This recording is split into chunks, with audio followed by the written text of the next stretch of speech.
Hey everyone, it's Ronan Ross, here with another video for Legendary Game of Heroes.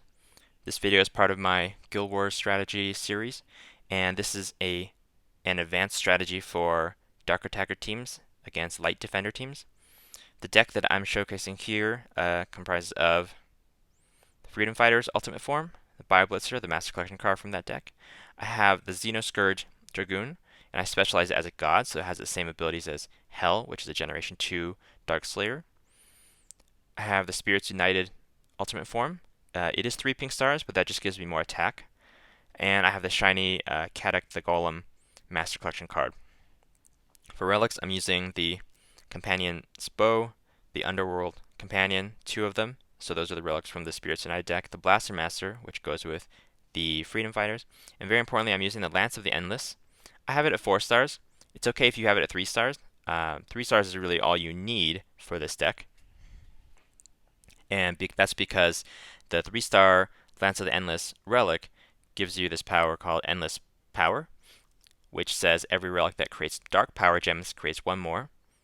So what does that mean? That means that those 4 relics that have the Dark Slayer relics that normally make 4 power gem 3s when I have 12 gems on the board are now going to make 4 additional ones. So they're actually going to make 8 power gem 3s when I have 12 gems on the board. So that's like having 8 relics, which is incredibly powerful.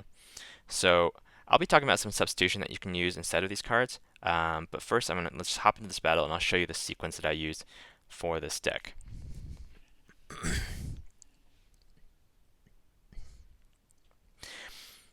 So one thing I really like about Freedom Fighters and Bio Blitzer, and probably the main reason I use them, is they make power gems right off the bat, and that helps you defeat the first warden very easily. So the key thing with this deck is that you want every time you want to make sure that you match all the gems, if possible, or at least most of the gems. So let's see. So the way I'm going to do that here is move this one. Yep. So that's plenty of damage. And you see that actually that 3 pink star ultimate form just did a ton more damage, and that's the only difference in having multiple pink stars when it comes to Guild Wars.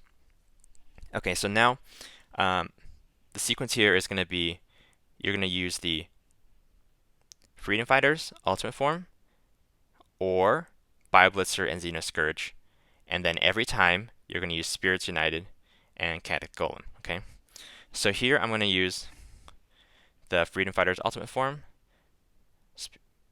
Spirits United, Kadek the Golem. So you see, like when I was able to make all those regular gems because I had the Lance of the Endless, I was able to turn a lot of those gems into power gems. So now, like I said, you're going to want to, for this deck, you're going to want to make sure that you match as many gems as possible.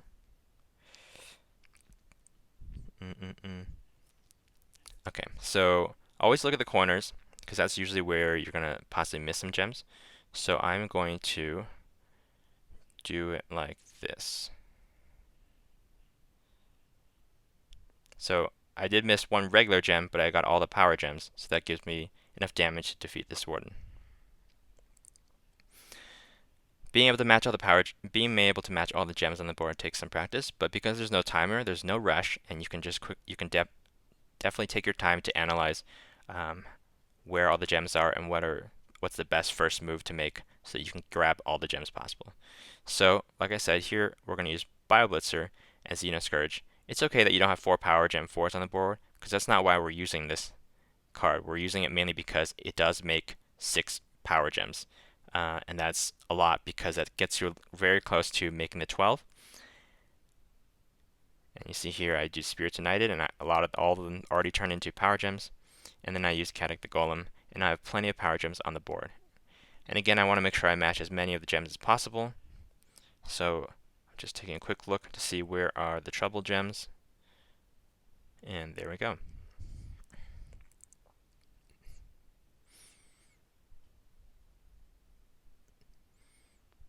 So you can already see how Spirits United and Kadek the Golem are incredibly powerful because you can use them every single turn. And with a Lance of Endless, you're able to transform those gems into power gems. You wouldn't be able to do that if you didn't have the Lance of Endless. I mean, you would transform some of them, but it wouldn't be quite as many. But we'll talk about that possible substitution afterwards. So here we're going to use the Freedom Fighters again, Spirits United, and Kadek the Golem. And again, I'm going to try to match all the gems.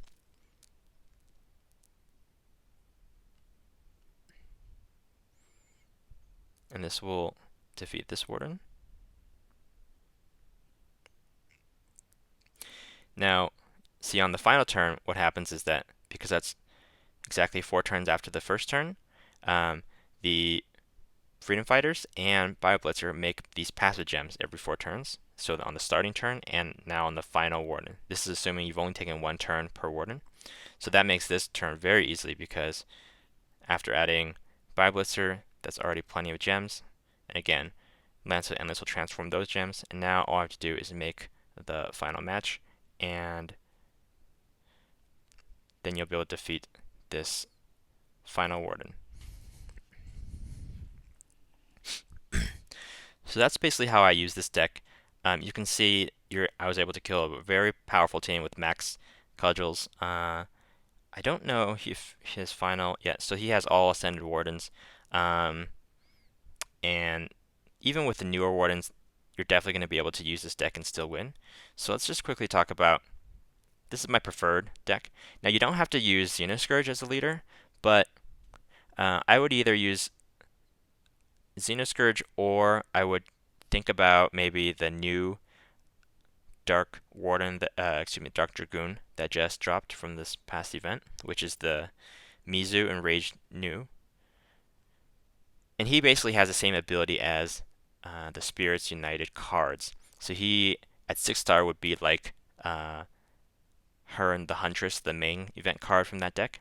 And then when specialized, he would be like another Kadek the Golem, which is very useful. And it definitely could be another possibility. I don't have him evolved, so I couldn't show you exactly how that would look. I could show you with another Kadek the Golem, but that's something you can try for yourself. If you do have a second, if you were able to get the shiny Kadek the Golem, then one substitution you can try is to use another Kadek the Golem as leader. So you lose the leader buff, but now you're going to be able to fill in more gems. So you saw how we didn't really fill the whole board. So there's plenty more space for more gems. And even though those are regular gems, they will add to the overall damage. Kadek the Golem here will be empowered as opposed to Xenoscourge, who is not empowered. And for some of you who might have difficulty matching all of gems when they're a little bit more spread out, this will definitely help you. I would say that this possibly may not be as good against a stronger team, but it's something that you can experiment depending on the strength of your cards. Now, something else that you can try is, you can also try with the ultra rare, the Spirit Caller Headcat. And I have tried that actually before, and that works pretty well. Now you're only going to be able to activate the Spirit Caller Headcat once, so I would kind of practice and see which warden gives you the most trouble and do it before that one. But otherwise, it's the same strategy and as the previous deck that I showed. So the other thing is, if you don't have the BioBlitzer and Freedom Fighters cards, that's also fine, because you can just use the full Spirits United deck. And of course, if you're going to go this way, if you do have that new Dark Dragoon, I would definitely use that instead of Hearn, because you'll get additional boosts, but I haven't evolved Mizu yet.